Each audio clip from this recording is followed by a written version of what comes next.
Hoje saímos de Montevidéu rumo a Punta del Este, em um ônibus tour. Mas a ideia não era só conhecer os lugares, era entender a história por trás deles. Durante todo o trajeto, a guia foi explicando como a região se desenvolveu, contando curiosidades e mostrando como Punta del Este cresceu e se transformou em um dos destinos mais famosos da América do Sul. Foi um passeio diferente, porque além de ver, a gente estava aprendendo. Nossa primeira parada foi em Piriápolis, uma cidade litorânea, tranquila e cheia de história. Foi uma parada super rápida. Foi mais pra gente sentir o clima da região e seguir caminho. E chegamos à Casa Pueblo. De longe a construção já impressiona. Toda branca, com formas orgânicas, parecendo ter sido moldada pelo vento e pelo mar. Uma obra criada por Carlos Paes, que virou símbolo do Uruguai. E aí veio a pergunta que todo mundo faz quando chega ali. Vale a pena realmente entrar? A entrada custava cerca de R$ 85 por pessoa. Naquele momento, paramos, pensamos e decidimos não entrar. Sim, a gente escolheu ficar só na parte externa. E essa decisão faz parte da viagem também. Nem sempre fazer tudo significa aproveitar também. Preferimos curtir a vista, observar a arquitetura por fora, sentir o ambiente e seguir para o próximo destino. E quando finalmente chegamos em Punta del Este, a cidade já mostrou que ali o clima era diferente. Mais luxo, mais aquela energia de destino sofisticado. Depois de caminhar um pouco e sentir o ambiente, decidimos fazer algo que nunca tínhamos feito antes: entrar em um cassino. Era a nossa primeira vez em um lugar assim. Luzes piscando, sons das máquinas, pessoas concentradas, parecia um cenário de filme. E a gente sabia de uma coisa: se fosse entrar, era para viver a experiência de verdade. Então definimos um valor que estávamos totalmente preparados para perder.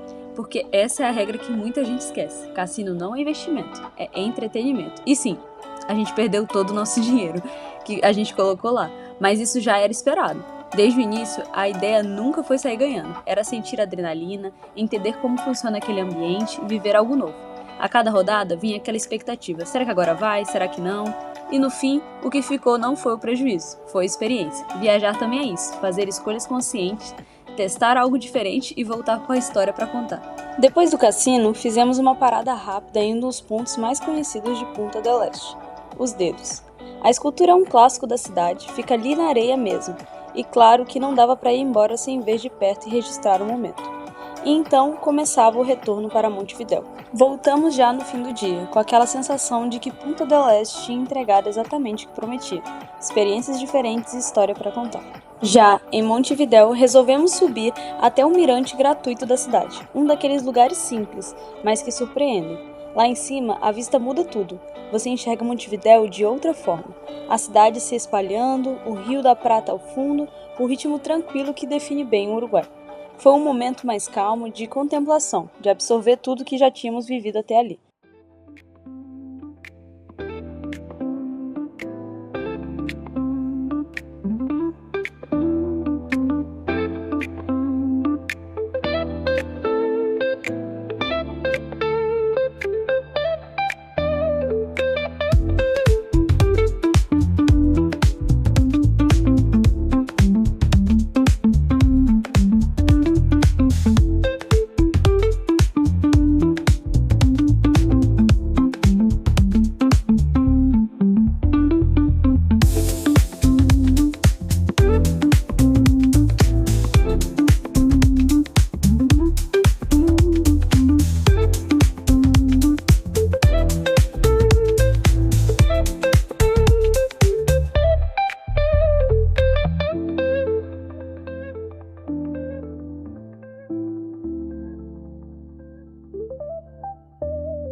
Meu patrão. Esse daqui só tem aqui, viu? No Uruguai. Vamos experimentar, vai ser bom. Parar aqui, ó, na rodoviária e pegamos uma casquinha de doce de leite, só tem aqui no Uruguai. É um canto aqui, eu acho. E daqui vamos para a Colônia do Sacramento. Pegamos um ônibus rumo à Colônia do Sacramento, uma cidade pequena, histórica, com ruas de pedra e um clima completamente diferente de Montevidéu. Mais charmosa, mais antiga, quase como se o tempo passasse devagar por ali. Mas Colônia tinha um significado ainda maior. Ela era a nossa conexão para o nosso próximo país.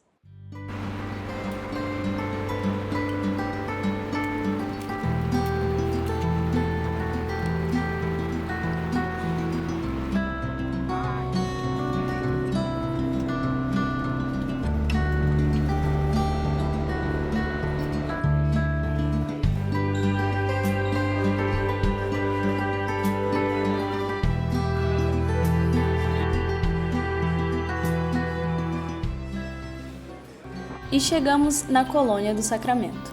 Depois de deixar as malas no nosso Airbnb, que custou R$ 830 a diária, saímos para explorar a cidade. Escolhemos passar a noite em Colônia justamente para fazer essa transição com mais calma, sem correria, e ter um lugar confortável para descansar antes de mudar de país faz toda a diferença. Agora vamos fazer um tour super rápido pelo nosso Airbnb, que a gente ficou um dia antes da nossa viagem e que ganhou todo o nosso coração. Olha esse quintal, que coisa mais linda!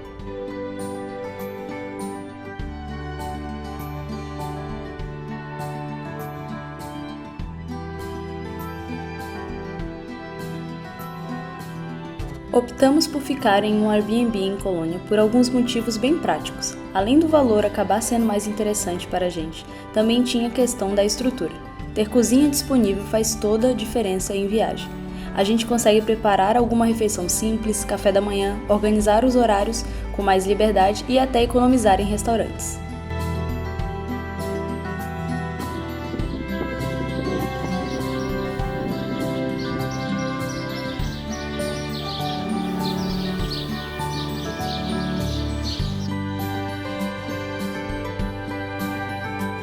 Com tudo organizado, fomos caminhar pela parte antiga da cidade. Sem roteiro fechado, só explorando.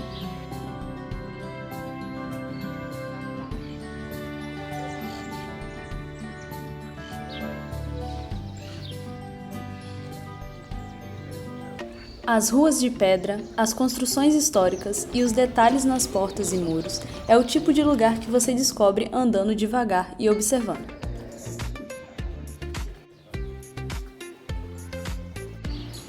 Em um desses caminhos, chegamos até o farol. Tiramos fotos e aproveitamos o cenário. O farol se destaca na paisagem e o visual ao redor cria aquele clima perfeito de fim de tarde. E olhando em direção ao Rio da Prata, a sensação era clara. Do outro lado já estava Buenos Aires. Colônia acabou sendo mais do que uma parada estratégica, foi uma pausa. E no dia seguinte, atravessaríamos o rio rumo a um novo capítulo da viagem. Antes de deixar a colônia, ainda demos uma última volta pela cidade. E claro, passamos pelos vinhos. Os rótulos uruguaios chamam a atenção, principalmente os taná, que são tradicionais no país. E agora entramos no barco rumo ao nosso próximo país. A travessia pelo Rio da Prata dura cerca de 1h15 a 1h30.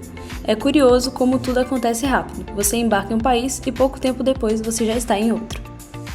Assim que chegamos na Argentina, fomos direto ver a flor de metal prateada, que se abre e se fecha simbolicamente com o ciclo do dia, se tornando um dos cartões postais da cidade.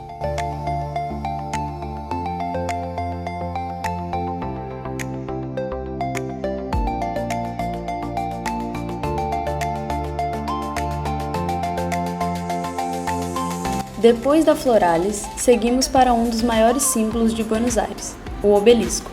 Estar ali é diferente de ver em foto. Ele é imponente, fica no meio da Avenida 9 de Julho, cercado pelo movimento da cidade, carros passando, pessoas atravessando, aquele ritmo acelerado que já mostra que estamos em outra capital. Claro que paramos para tirar nossas fotos. É praticamente o ritual de quem chega em Buenos Aires. Depois do Obelisco, seguimos para um lugar que carrega história em cada detalhe, o Café Tortoni. Fundado em 1858, ele é considerado o café mais tradicional de Buenos Aires. Só de entrar, você já sente que não está em uma cafeteria comum.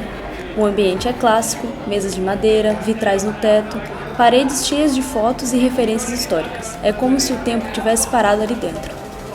Muitos artistas, escritores e figuras importantes da Argentina já passaram por aquele salão, inclusive nomes ligados à cultura do tango e da literatura argentina.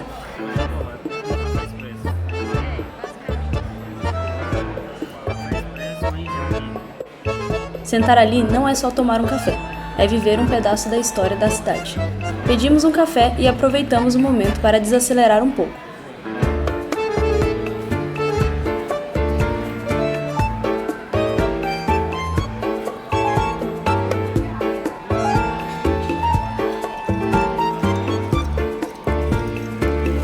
Depois do café, encontramos a Mafalda.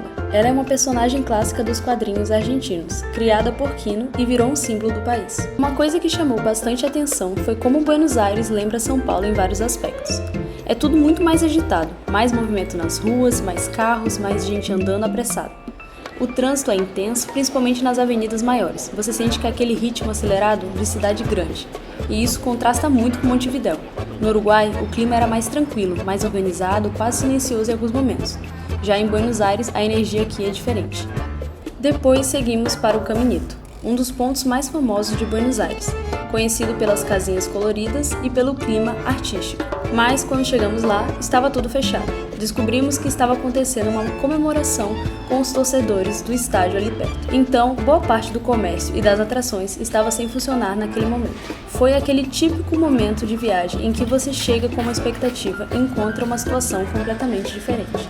Mesmo assim, deu para caminhar e ver as fachadas coloridas e entender a identidade do lugar, só que com um clima bem mais tranquilo do que o normal. Depois de explorar Buenos Aires, era hora de voltar. Pegamos o barco novamente e retornamos para Montevidéu. E antes de encerrar a viagem de vez e seguir para o Brasil, decidimos fazer algo simples. Fomos até a orla, em frente à placa de Montevidéu, e molhamos os pés no mar. Nada planejado, nada grandioso. Só aquele momento final para sentir a cidade mais uma vez. Aproveitar os últimos minutos e marcar o fim dessa etapa da viagem. É curioso como no fim são esses pequenos gestos que ficam na memória. E ali, com os pés na água e a placa ao fundo, a sensação era de ciclo completo. Uruguai e Argentina vividos, hora de voltar para casa. E assim encerramos mais um capítulo da nossa viagem.